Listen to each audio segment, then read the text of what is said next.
John Oliver, The Daily Show, and Brexit. How the Brexit debate perfectly illustrates why comedy news falls so painfully short of reality.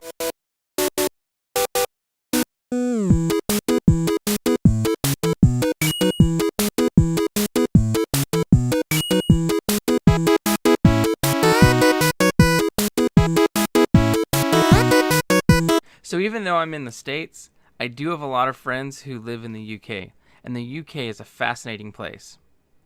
Whether it be the fact that they tend to deal with social issues before us, or the fact that we use them consistently in my political science classes, I love British politics. For about a year, I regularly watched the PMQs, and I still find them enjoyable to watch. With all of that said, I'm very excited about the results of Brexit. Prior to the vote, I would spend time talking about the various points for leaving and the random musings on Brexit, while posting on my personal Facebook page. In nearly every conversation that I was a part of, there was consistently one video that was posted by the people who didn't think that Britain should leave.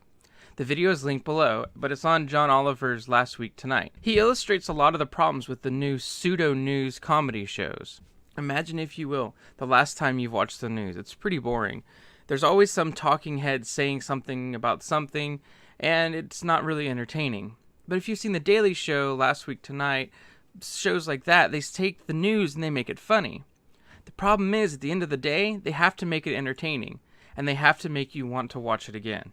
And they do that in 4 ways. A, they provide just enough truth that if someone were to do a quick Google search, they would see most of the buzzwords or the numbers that are listed. B, in order to make things funny, they often mischaracterize, whether intentionally or accidentally, the view of others. A great example of this is when The Daily Show interviewed Gavin McInnes. The link's below, and it's pretty interesting to watch. C is for confirmation bias. People seek out things to justify or reinforce their own beliefs.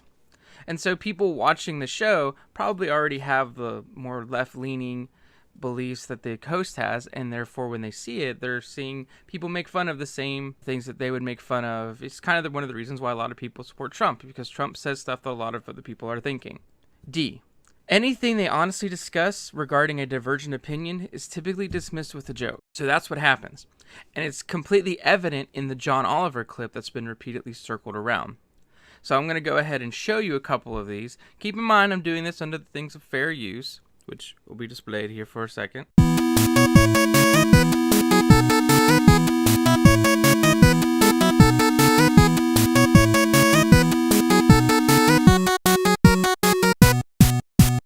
I'm also not trying to defend any bad arguments made by the opposing side, but this is simply an illustration about the pseudo-comedy news. So here's clip 1. But Britain leaving it would be a huge destabilising decision, so you would expect the Brexit camp to have some pretty solid arguments. Unfortunately, many of them are bullshit. So we saw in clip 1 that Oliver was on the tail end of a joke. He seriously states his opinion that leaving the EU would be a serious issue and could be destabilizing. But here's where he ramps up into his next joke, which is just a statement that their argument was BS. So after seriously stating his opinion, he then takes the other side's opinion and makes it into a joke by simply stating that their arguments are BS. While he does qualify his characterization of opposing arguments, he's delegitimized them with a blanket statement. Then, when we see this next part of the clip, we've got in our mind that their argument is BS. One of the most popular involves the financial contributions that Britain makes to the EU. We've got a once-in-a-lifetime opportunity to take back control in this country of huge sums of money that we send every year to Brussels, about £350 million a week. We do not control. That is former London Mayor Boris Johnson, a man with both the look and the economic insight of Bam Bam from the Flintstones. So, we started with clip 2. Notice the language of Oliver. They're financial, quote-unquote, contributions. Not taxes, penalties, fines. They're contributions. Then there's a clip of Boris Johnson, which I admit is a pretty fair cut of Johnson's comments. What this does is it helps establish credibility so that they can later cut things out. Then Oliver accurately tells the audience about who it is, a former London mayor. This disarms the individuals. They've been reinforced with a legitimate clip, an informative commentary. Cue the attack. Boom. Ad hominem, claiming that Johnson looks like Bam Bam from the Flintstones, with a picture that makes him look a lot like Bam Bam. However, married to that arguably true comment is a slight against his economic knowledge, which is interesting considering that Oliver graduated from Cambridge with an English degree. He has no formal training in political science or economics, but is arguably a funny comedian who does political commentary. Now, let's look at Boris on the other hand. His father worked in the EU. He himself graduated with a degree from Oxford in ancient literature, basically English-ish, but also classical philosophy. He worked for multiple news organizations, was praised by Prime Minister Margaret Thatcher, was a member of Parliament, eventually became the mayor of London, where he faced many financial issues and was just recently ousted by the newly elected Muslim mayor. But Oliver talks about politics on a TV show, so he must be right. Right?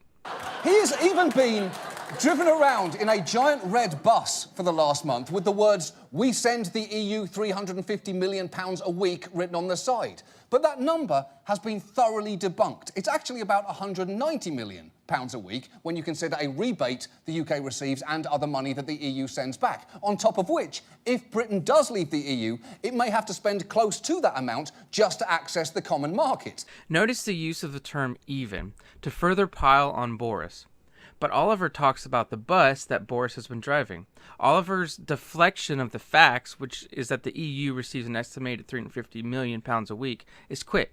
He dismisses it and argues that it's only £190. So in comparison to the $350 million, the $190 seems like a lot smaller fund. Especially to people like us in the US, where millions of dollars is thrown around like nothing. You know, we're dealing with the trillions when it comes to our budget. Take all that away, first off, that's a ridiculous sums of money. And if you add it up, then it ends up being almost £10 billion a year. The BBC has a fascinating article about what the UK could do with £1 billion. Since we're dealing with £10 billion, we can really pick 10 things from it. Here is a small list, and you can check down below for the article if you wanted to maybe go and make your own list. With £10 billion, the UK could fund 26,000 nurses for a year, 12,000 hospital doctors for a year, all diagnostic imaging, including MRI scans and x-rays, and they would have extra money left over for a year. They could build 16,000 social homes. They could build 50,000 shared ownership homes. Being from the US, I'm not fully sure the difference in those, but I know that there's a housing crisis in the UK. All of that, we're only halfway there. They could guarantee 180,000 jobs at minimum wage for at least 30 hours a week. Well, I guess it's just 30 hours a week straight up. They could support 100,000 socially excluded families. They could universally offer 15 hours a week of childcare for 37 weeks of the year. Now, currently, only 40% of the most disadvantaged, and they have to have 2-year-olds, can be given that. They could fund 147,000 state pensions for a year. They can also give unemployment, or I guess it's job seekers allowance, to 300,000 people for a year. This is with the money that the UK gives the EU on a yearly basis. This is after you deduct all your rebates or your financial contributions that the EU gives back to the UK. I do have a couple honorable mentions, though. You could either do 27,000 primary or 22,000 secondary school teachers and have them work for a year for $1 billion.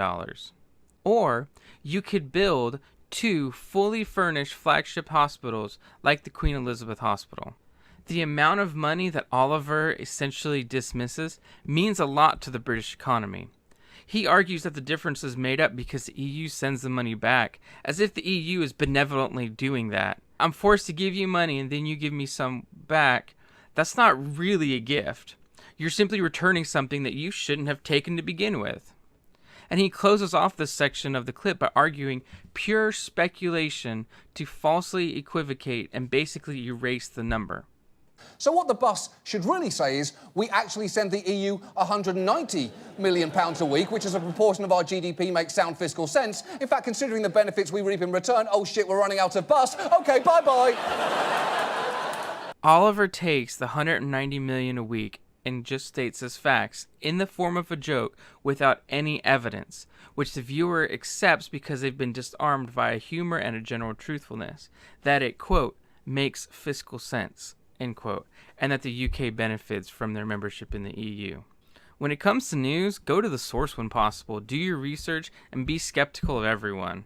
Thanks for watching. Maybe check out the BBC's thing. What are some things that you would fund? I know that a lot of the things that I mentioned are more socialist in nature, but hey, they're already pretty much down that path, and so I thought that might be a good argument because a lot of the people who vote Remain, they tend to be on the left. And so, who knows? What are some things that you would fund if you were there? Cheers.